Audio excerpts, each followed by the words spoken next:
नमस्कार, बहुत स्वागत है आपका। आपके साथ मैं हूं मृदुल शर्मा और आप देख रहे हैं न्यूज का एक्सरे। आज की एक्सरे रिपोर्ट्स क्या हैं? आपके लिए कौन सी बड़ी और महत्वपूर्ण खबरें हैं? आइए सबसे पहले आपको बताएंगे आज की एक्सरे रिपोर्ट। सबसे पहले बताएंगे मुख्यमंत्री योगी आदित्यनाथ की फाइनल वार्निंग आ गई है और ये किसको है, क्या कहा है, आपको बताऊं। इसके बाद बताएंगे आप रेप कर मौलाना मुख्तार फरार हो गया है। 70 साल की उम्र में मौलाना रेप कर रहा है एक बच्ची के साथ। बताऊंगा पूरी खबर आपको। और आखिर में बताएंगे कोर्ट में एक भूत ने गवाही दी है दर्शकों। हम भी चौंक गए इसे सुनकर, आप जरूर देखिएगा इसे। लेकिन आज की पहली खबर हमारी मुख्यमंत्री योगी आदित्यनाथ की फाइनल वार्निंग। मुख्यमंत्री योगी आदित्यनाथ किस तरह से काम करते हैं किसी से छिपा नहीं। और अपराधी चाहे कोई भी हो, कैसा भी हो, मुजरिम कितना भी बड़ा क्यों ना हो, अपराध छोटा हो या बड़ा हो, उत्तर प्रदेश के मुख्यमंत्री योगी आदित्यनाथ की नजर में अपराध अपराध ही होता है और एक अपराधी अपराधी ही होता है। बाबा का डंडा जब चलता है तो सब पर बराबर चलता है। योगी अपराधियों को बराबर नापते हैं और बाबा की डिक्शनरी में अपराधियों के लिए रहम नाम का कोई शब्द नहीं है, क्योंकि योगी जानते हैं कि अगर प्रदेश से अपराध का नामो निशान मिटाना है तो अपराधियों को सबक सिखाना होगा। इसलिए ये तस्वीर मैं आपको दिखा रहा हूं और यही एकमात्र उपाय है। योगी क्लियर है, साफ है, अपराध के खिलाफ अपनी जीरो टॉलरेंस की नीति के सबूत वक्त वक्त पर सबके सामने भी रखते हैं। और इस वक्त जो तस्वीर मैं आपको दिखा रहा हूं दर्शकों, ये 3 तस्वीरें आप ध्यान से देखिए। पहली तस्वीर में योगी ने खाकी को नाप दिया है। पुलिस वाले ने अपराध किया तो योगी का डंडा उस पर भी चला। दूसरी तस्वीर भ्रष्टाचारियों पर सख्ती दिखाती है। योगी कैसे भ्रष्टाचार के खिलाफ लगातार काम कर रहे हैं ये भी मैं आपको दिखाऊंगा। और तीसरी तस्वीर देख लीजिए, कैसे सीएम योगी के खौफ से हिस्ट्री शीटर्स ने खुद ब खुद पुलिस के सामने आकर सरेंडर कर दिया। यानी योगी की अब फाइनल वार्निंग सामने आ गई। ये तीनों मामले आपको बताऊंगा कहां कहां से आए, लेकिन सीएम योगी आदित्यनाथ का विजन क्या है पहले इस रिपोर्ट में।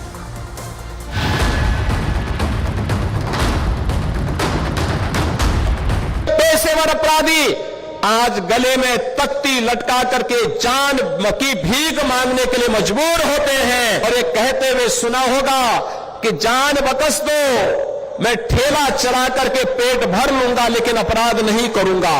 ये योगी आदित्यनाथ की नीति है, ये बाबा का विजन है। जो अपराधी अब जेल जाने से भी डरने लगे हैं। योगी को अपने उत्तर प्रदेश में अपराध बर्दाश्त नहीं है। योगी अपराधियों को बख्शने वाले नहीं हैं। योगी जानते हैं कब कहां कैसे अपराधियों को नापना है, कैसे उत्तर प्रदेश से अपराध का सफाया करना है। यही कारण है कि जब से योगी आदित्यनाथ ने उत्तर प्रदेश के मुख्यमंत्री का पद संभाला तब से राज्य में अपराध के मामले में कमी आई। इन 7 सालों में अपराधी योगी के नाम से ही थर थर कांपने लगे। योगी ने कसम खाई है कि पूरे सूबे को वो अपराध मुक्त करने के बाद ही चैन की सांस लेंगे। यही कारण है कि सीएम समय समय पर अपने इस प्रण को दोहराते हैं। ये सद्भावना वाले लोग हैं, यानी सद्भावना। अब इनके लिए सद्भावना ट्रेन चलाएंगे, इनके लिए बुलेट ट्रेन चलेगी, चिंता मत करो। योगी सिर्फ अपराधियों पर नकेल कसने की बात नहीं करते, बल्कि जो कहते हैं वो करके दिखाते हैं। उन्होंने अपने कार्यकाल में अपराध को रोकने के लिए कई अहम कदम उठाए हैं। सीएम योगी ने पॉक्सो अधिनियम, लव जिहाद, यौन उत्पीड़न और धार्मिक रूपांतरण जैसे अपराधों पर लगाम लगाई है। योगी की कसम और उनके ताबड़तोड़ एक्शन की वजह से अपराधियों में दहशत है। यही वजह है कि जिस उत्तर प्रदेश को लोग अपराध का गढ़ मानते थे, उस प्रदेश की पहचान और तस्वीर बदल चुकी है।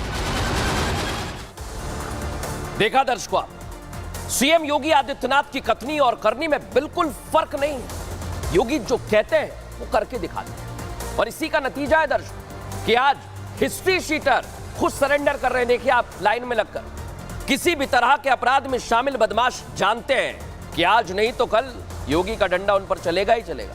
और इसी डर से बदमाशों ने खुद पुलिस के आगे सरेंडर कर दिया है।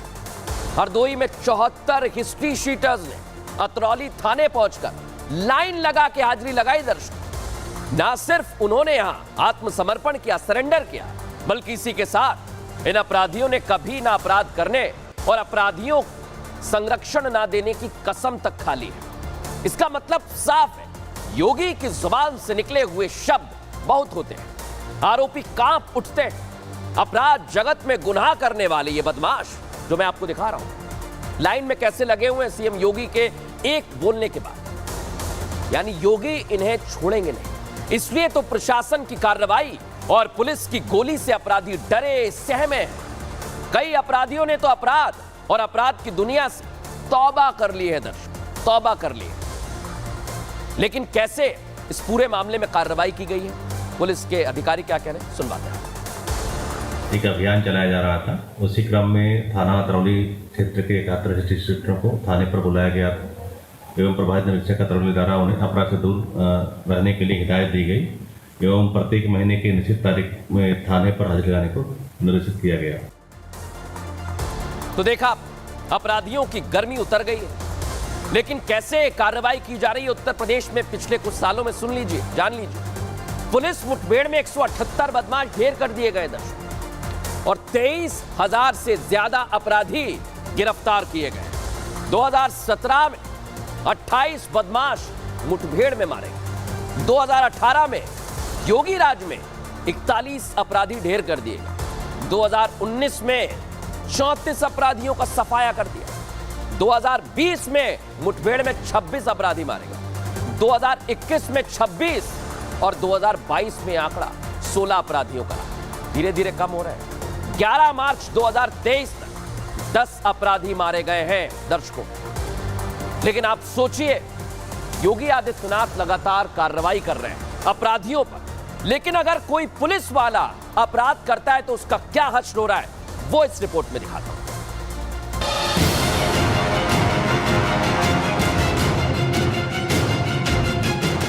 योगी आदित्यनाथ अपराध कैसा भी हो, अपराधी कोई भी हो, हर किसी को एक लहजे में जवाब देते हैं। और जिन लोगों पर लोगों की सुरक्षा का जिम्मा है, अगर वो भी अपराध में लिप्त हो जाते हैं तो योगी उन्हें भी बख्शते नहीं। योगी एकदम क्लियर है, उनके लिए अपराधी मतलब सिर्फ अपराधी है। इसका जीता जागता उदाहरण नोएडा का ये मामला। ये 2 अगस्त की घटना है, जब एक कैब ड्राइवर ग्रेटर नोएडा की तरफ एक महिला को ड्रॉप करने जा रहा था। तभी 2 कार में सवार 5 लोग कैब चालक के पास आते हैं, जिनमें से एक यूपी पुलिस में तैनात पुलिसकर्मी होता है। ये लोग कैब ड्राइवर के साथ मारपीट करते हैं, उसे सुनसान रास्ते पर ले जाते हैं, वहां उसके साथ लूटपाट करते हैं। आरोपी ये भी सोचते हैं कि इस घटना पर किसी का ध्यान नहीं जाएगा, लेकिन वो ये भूल जाते हैं कि योगीराज में अपराध की कोई जगह नहीं है। इस मामले में पुलिस वाले के ड्राइवर को भी आरोपी बनाया जाता है, जो अपने बेकसूर होने की दुहाई दे रहा है। सारी की सारी चीजें हमारे ऊपर थोप रहे हैं, जबकि पैसे उन्होंने लिए, उन्होंने दिए, मुझे इस चीज की कोई जानकारी नहीं है। मेरा सिर्फ इतना काम था अमित जी को गाड़ी से 7th एवेन्यू तक लाना, और मैंने वही काम किया। योगी का डंडा पुलिस की वर्दी में मौजूद उस पुलिसकर्मी पर ऐसा चलता है कि वो इसे कभी भूल नहीं पाएगा।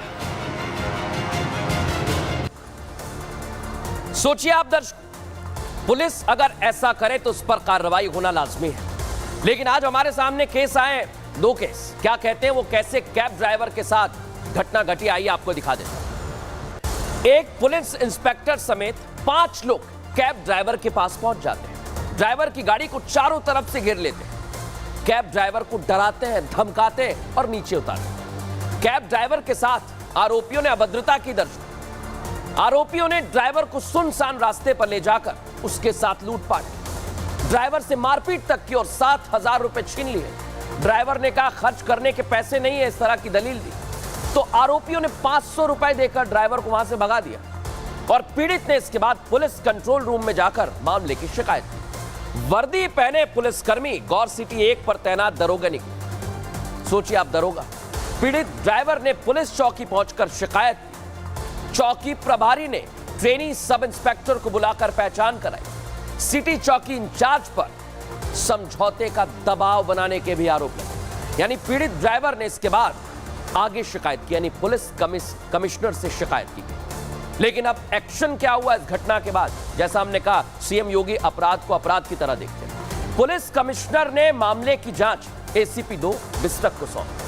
तथ्य सही मिलने पर आरोपियों के खिलाफ केस दर्ज किया गया और trainee sub inspector Amit Mishra और उसके 2 साथी गिरफ्तार किए गए। 2 दिन तक मामले को दबाए रखने पर नोएडा सेंट्रल डीसीपी पर कार्रवाई हुई। सोचिए आप, डीसीपी स्तर के अधिकारी पर कार्रवाई। नोएडा सेंट्रल की डीसीपी सुनीति को हटा दिया गया। शक्ति मोहन अवस्थी को डीसीपी नोएडा सेंट्रल के रूप में तैनात भी कर दिया है। एसएचओ बिस्टक चौकी प्रभारी गौ सिटी 1 सब इंस्पेक्टर मोहित को निलंबित कर दिया है। दर्शक, नोएडा सेंट्रल के थाना प्रभारियों में भी फेरबदल कर दिया है। इंस्पेक्टर मनोज कुमार सिंह को थाना बिस्टक का इंचार्ज दे दिया गया। इंस्पेक्टर विनोद कुमार को थाना सूरजपुर का इंचार्ज बनाया। इंस्पेक्टर अनिल पांडे को इकोटेक 3 का इंचार्ज बनाया गया है। जब अपराध हुआ तो योगी ने पुलिस पर भी वैसे ही कार्रवाई की। दर्शक, यानी अपराध करने वाले कोई भी हो, कार्रवाई बराबर की जाएगी। लेकिन सिर्फ इतना नहीं दर्शक, आज मैं आपको एक और चीज बताने वाला हूं, क्योंकि योगी आदित्यनाथ जिस तरह से कार्रवाई करते हैं वो तो आपने देख लिया, लेकिन उनकी जीरो टॉलरेंस की नीति भ्रष्टाचार पर भी काम कर रही है। क्राइम के अलावा करप्शन करने वालों पर भी उनकी पैनी नजर है। ऐसे भ्रष्टाचारियों पर कार्रवाई करने के लिए योगी आदित्यनाथ सख्त आदेश देंगे। सरकार एक के बाद एक कई बड़े एक्शन तो ले ही रही है। अब सीएम योगी ने एक नया आदेश भी जारी कर दिया, सुन लीजिए ध्यान से। भ्रष्टाचार पर पूरी तरह अंकुश लगाने के लिए जनपद में सभी थानों के बाहर बड़े बड़े फ्लैक्स बोर्ड लगाने के आदेश दे दिए गए। इसके लिए आदेश की कॉपी जारी कर दी गई, जो मैं आपको दिखा रहा हूं। आदेश में क्या कहा गया है सुन लीजिए। कोई भी व्यक्ति जब पुलिस के पास मदद के लिए पहुंचे, उनके साथ कोई दुर्व्यवहार ना हो, ना ही उसकी शिकायतों के निपटारे के लिए कोई वसूली की जाए। इसके साथ थाने में जो बोर्ड लगेंगे उन पर फोन नंबर भी जारी किए जाएंगे आप लोगों के लिए दर्शक, जिस पर व्यक्ति फोन कर अपनी शिकायत बता सकता है। यानी अब भ्रष्टाचारियों कोई खैर नहीं है दर्शक। और बड़ी बात यही है कि अब जिस तरह से कार्रवाई की जा रही है, कार्रवाई के बाद कुछ ऐसी तस्वीरें आज मैं आपको दिखाने वाला हूं जो सवाल खड़े करती हैं। ये तस्वीरें कहां से सामने आई है पहले जान लीजिए। तस्वीरें सामने आई हैं लखनऊ से। तस्वीरें दिखाता हूं सबसे पहले आपको। ये देखिए, इन तस्वीरों को देख आप कोई गलतफहमी का शिकार हो उससे पहले ही साफ कर दूं, ये साधु के भेष में ठग हैं, साधु नहीं है। इनका दूर दूर तक साधु संतों से कोई लेना देना नहीं। भगवा कपड़े पहने ये लोग सिर्फ भ्रम पैदा कर रहे हैं दर्शकों, वो भी लखनऊ में। भगवा को बदनाम करने की ये ठगों की साजिश है और इनका असली मकसद सिर्फ और सिर्फ एक है, ठगी करना। और इन ठगों के मंसूबे बेहद खतरनाक हैं। लखनऊ में साधु के भेष में ये ठगी करने निकले तो कुछ लोगों ने इन्हें पकड़ लिया, चप्पलों से जमकर पिटाई की, लात घूसों से इनकी पिटाई की। इन लोगों का गुस्सा इसलिए हाई है, समझिए जरा, क्योंकि ये लोग भगवा को बदनाम कर रहे हैं और साधुओं के भेष में अपराध को अंजाम दे रहे हैं। दर्शकों देखिए आप, इसलिए इनके मीटर में गुस्सा दिख रहा है आप, जो बढ़ता ही जा रहा है। हालांकि अब ये लोग पुलिस के कब्जे में हैं दर्शक, लेकिन सोचिए आपके इलाके में अगर कोई साधु के भेष में आ जा रहा है और कुछ गड़बड़ी कर रहा है तो सावधान हो जाइए। क्या हुआ लखनऊ में, पहले रिपोर्ट देखिए। साधु के भेष में आए ठगों को गांव वालों ने धो डाला। भोले भाले मासूम लोगों को सम्मोहित कर ठगी करने वाले इन बदमाशों को बता दिया कि साधु के भेष में ऐसी हरकत चलने वाली नहीं है। ये लोग लखनऊ के गोसाईगंज में एक दिन पहले ही परिवार को ठग कर रफू चक्कर हो गए थे। इन्हें अंदाजा नहीं था कि अगले दिन उनका ये सम्मोहन उन पर ही भारी पड़ जाएगा। अगले दिन जब वो फिर इसी इलाके में पहुंचे तो लोगों ने इन्हें पहचान लिया और फिर शुरू हुआ साधुओं के चोले में मौजूद ठगों की पिटाई का सिलसिला।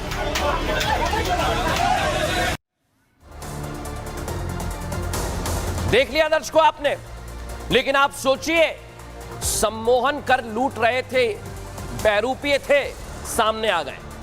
लेकिन कैसे ये सम्मोहित करते थे सुन लीजिए, सावधान हो जाइए। साधु का भेष धारण कर जगह जगह पहुंचते थे और विशेष तौर पर ग्रामीण इलाकों में गरीब लोगों को ये शिकार बनाते। साधु का भेष धारण कर लोगों से नजदीकी बढ़ाते, लोगों की तारीफ करते थे, सम्मोहन करने लगते थे उनको। सम्मोहित करने के बाद उनके साथ लूटपाट कर। ग्रामीणों ने लूटपाट करते वक्त इनकी पिटाई कर दी दर्शकों, लेकिन इनकी क्राइम कुंडली भी आज सामने आ गई है। क्या है जान लीजिए। सभी आरोपियों ने साधुओं का सिर्फ भेष धारण किया था, बता रहा हूं आपको, बहरूपीय थे और मेरठ के रहने वाले बताए जा रहे हैं आरोपी। आरोपियों के खिलाफ अब मामला दर्ज कर लिया है। आरोपियों की क्राइम कुंडली खंगाली जा रही है और पता लगाने की कोशिश हो रही है कि कहां कहां आरोपियों ने ठगी की वारदात को अंजाम दिया था। लेकिन आप सोचिए, इस पूरे मामले में पुलिस का भी बयान सामने आया। डीसीपी साउथ लखनऊ क्या कह रहे हैं, सुनिए। 4 साधु वेशधारी अपराधी पकड़े गए हैं। कई दिनों से यहाँ साधु के वेश में घूम रहे थे। कल इन्होंने एक आदमी को कुछ नशीला पदार्थ खिला करके प्रसाद के रूप में तिलक लगा करके उसको विक्षिप्त किया और उसके यहाँ से कुछ सामान ले गए। आज फिर वहीं टहल रहे थे ये, तो ये गांव वालों ने इनको पकड़ लिया। पुलिस को सूचना मिली, तत्काल पुलिस ने इनको पहुंच करके कब्जे में लिया। इनके खिलाफ सुसंगत धाराओं में अभियोग पंजीकृत किया जा रहा है। इनका आपराधिक इतिहास ज्ञात किया जा रहा है। देख लिया दर्शकों आप, लेकिन आज मैं आपको एक और खबर बताने वाला हूं। मुख्यमंत्री योगी आदित्यनाथ क्या कार्रवाई कर रहे हैं तो देख लिया, लेकिन आज एक और मामला सामने आया जहां मौलाना मुख्तार रेप करके फरार हो गया। दर्शकों, यही है वो मौलाना। लेकिन आपको मैं खबर बताऊं, आप चौंक जाएंगे दर्शक, हैरान हो जाएंगे कैसे एक मौलाना ये काम कर सकता है, सोचने लगेंगे। क्योंकि जो मैं बात कर रहा हूं एक ऐसी खबर जो आपके लिए जरूरी है दर्शक, और सावधान करने वाली भी, क्योंकि कल को ये आपके साथ भी हो सकता है। 3 तस्वीर सबसे पहले आपको दिखा रहा हूं, ये देखिए, दोनों तस्वीर देखिए, एक अयोध्या की, एक कानपुर की। जो अधर्म अयोध्या में हुआ उसे पूरे देश ने देखा, हमने उसका एक्सरे किया। और इस केस में शामिल मोहित खान आपको याद होगा, जो मैं आपको दिखा रहा हूं, सपा नेता का करीब। मोहित जिसने बिस्किट का लालच देकर एक नाबालिग को अपनी हवस का शिकार बनाया। मामला उजागर हुआ, एक्शन भी हुआ और अब तक जारी है। लेकिन सवाल यह कि आखिर उत्तर प्रदेश में ऐसे कितने मोहित घूम रहे हैं, कितने मोहित आपके आसपास मौजूद है। सोचिए जरा आप, जिनकी नजर आपकी बहन बेटियों पर है। और ऐसा मैं इसलिए बोल रहा हूं दर्शकों, क्योंकि कानपुर में भी कुछ ऐसा ही हुआ है, जहां मुख्तार, जो दिखा रहा हूं आपको, चॉकलेट देकर एक बच्ची के साथ गलत मंसूबों को अंजाम देने की कोशिश की, लेकिन यह पकड़ा गया दर्शकों। लेकिन उसके बाद क्या हुआ, कैसे इसने एक बच्ची पर घिनौनी हरकत की कोशिश की, इस रिपोर्ट में देखिए।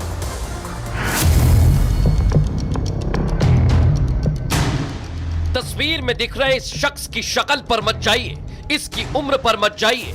उम्र 70 साल पार है, लेकिन इसके गुनाह सुनेंगे तो चौंक जाएंगे।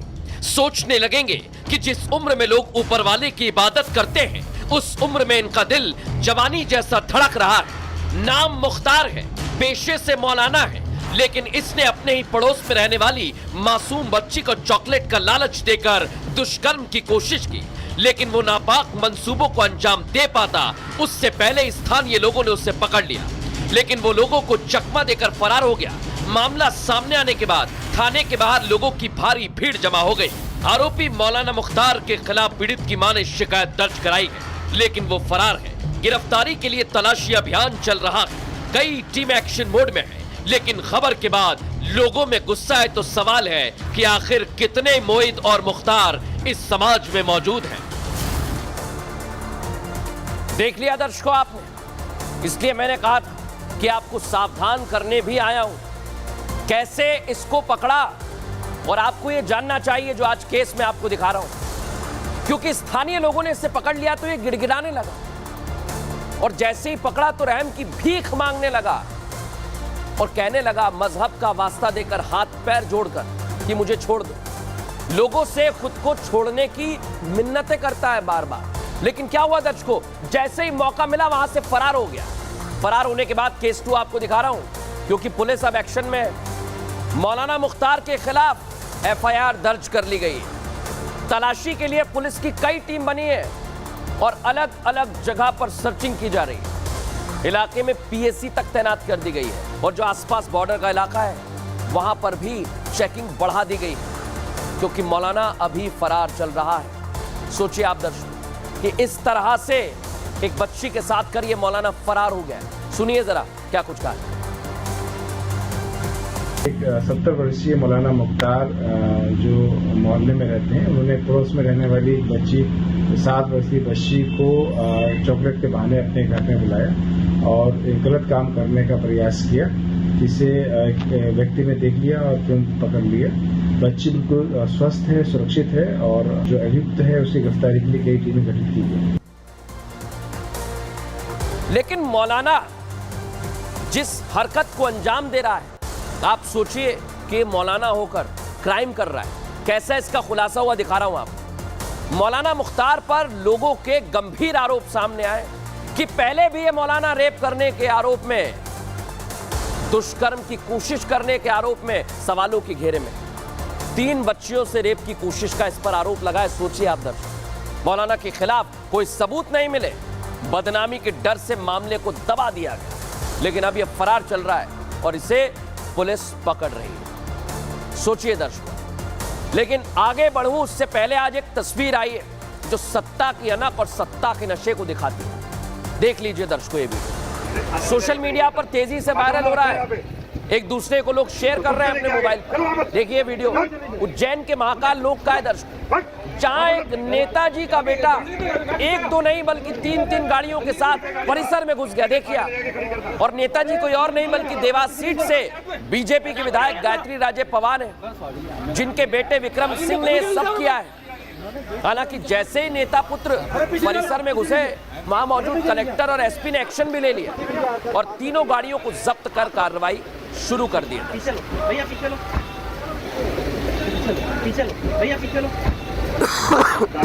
थाने में जाके खड़ी करता, तमाशा बना रखा है यहाँ पे, तो तुम क्यों लेके आ गए? चलो वापस, वापस। अरे पीछे लीजिए, अरे पीछे लीजिए, अरे सर सॉरी आप लोग पीछे भैया पीछे लो। गाड़ी में सीधे थाने में जाके खड़ी करता, तमाशा बना रखा है यहाँ पे, तो तुम क्यों लेके आ गए? चलो वापस। तो देखा आपने कैसे अधिकारी सख्ते में आ गए। कलेक्टर इस मामले को लेकर क्या कह रहे हैं वो आपको सुना। ये आज दर्शन के दौरान नीलकंठ द्वार से प्रवेश करने के उपरांत महाकाल कंट्रोल रूम के आगे 4 गाड़ियां चली गई थी और राइट की तरफ मुड़ गई थी। वो तेज गति से जा रही थी, उनको आगे जाकर के रोका गया और फिर उनको जब्त करके थाने भिजवाया गया है। अब जो भी कार्रवाई है वो उसमें की जाएगी। और खबरों में आगे बढ़ेंगे। जैसा आपने आपको शुरू में बताया था कि आप एक खबर जरूर देखिएगा, कोर्ट में भूत ने कैसे गवाही दे दी दर्शक, ये खबर अब मैं आपको दिखाने वाला। और आज जब ये खबर हमारे सामने आई, हम भी सोच में मजबूर पड़ गए कि क्या हुआ, कैसे हुआ, इसलिए पूरा एक्सरे इसका आज हमने किया है। ध्यान से सुनिए दर्शक, आपका या आपके किसी परिचित का कानून से कभी ना कभी तो पाला पड़ा ही होगा दर्शक। आपने लोगों को गवाही देते देखा भी होगा और सुना भी होगा। शायद आप में से कई लोग गवाही देने पहुंचे भी होंगे, लेकिन क्या कभी आपने सुना है कि एक भूत ने गवाही दी? सुनने में तो जरूर अजीब लगेगा दर्शक, लेकिन ऐसा हुआ है।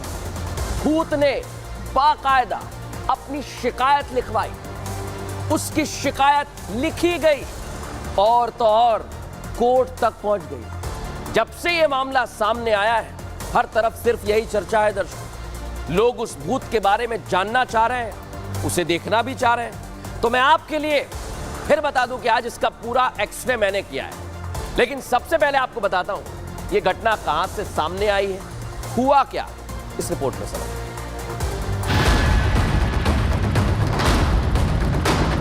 साल 2014 में एक एफआईआर होती है। एफआईआर धोखाधड़ी के मामले को लेकर की गई थी। आरोपी 4 लोगों को बनाया जाता है, मामला कोर्ट पहुंचता है और फिर वो होता है जिसकी किसी को उम्मीद नहीं थी, क्योंकि एफआईआर एक भूत ने कराई थी और वो भूत उस शख्स का था जिसकी मौत एफआईआर दर्ज कराने से 3 साल पहले हो चुकी थी। लेकिन प्रयागराज के कुशीनगर पुलिस ने उसे ही शिकायतकर्ता बनाकर बाकायदा बयान दर्ज कर लिया। एफआईआर में मर चुके शख्स के साइन लिए गए। बयान के आधार पर ही चार्जशीट तैयार कर ली गई। कोर्ट में चार्जशीट दाखिल कर दी गई। लेकिन जब इस एफआईआर को चुनौती देने के लिए इलाहाबाद हाई कोर्ट का रुख किया गया तो जज साहब ने माथा पकड़ लिया। हमारे मुकदमे को गलत साबित करने के लिए हमारे भाई का जो मृत्यु प्रमाण पत्र 2016 का है, जो सेक्रेटरी द्वारा दिया गया है, उस तत्कालीन सेक्रेटरी द्वारा, उसको झूठा साबित करने के लिए इन्होंने 2011 का सर्टिफिकेट इन लोगों ने बनवा करके हाई कोर्ट में लगाया है। इस अजीबोगरीब मामले और भूत के एफआईआर कराने पर कोर्ट सख्त टिप्पणी करता है। एसपी कुशीनगर को मामले की गंभीरता से जांच के निर्देश देता है। साथ ही 4 लोगों के खिलाफ आपराधिक कार्रवाई रद्द करने का आदेश देता है।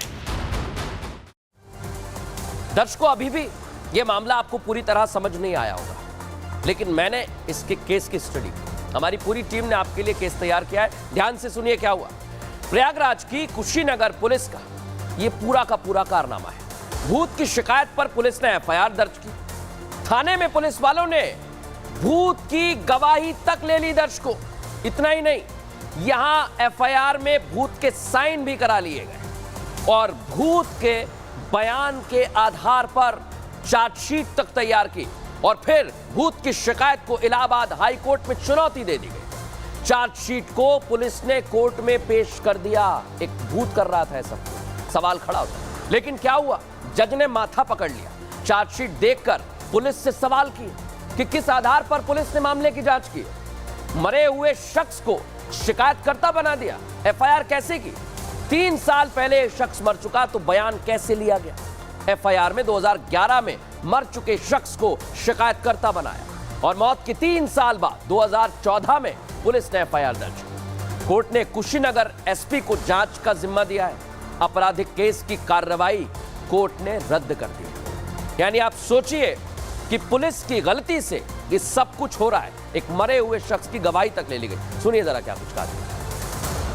जो विपक्षी है पुरुषोत्तम, वो 2014 में एफआईआर में एक क्रॉस एफआईआर लिखाई है। उसमें ये खुद मान रहा है कि जो व्यक्ति है शब्द प्रकाश, जिसका कि मृत होना दिखाया जा रहा है, वो 2014 में जिंदा है। हमारी बेसिक जांच में ये अभी तक आया है कि 2016 के आसपास इसकी मृत्यु हुई है और इसमें किसी के द्वारा भी, जो विपक्षी है, अगर उनके द्वारा कोई धोखाधड़ी किया गया है, फर्जी मृत्यु।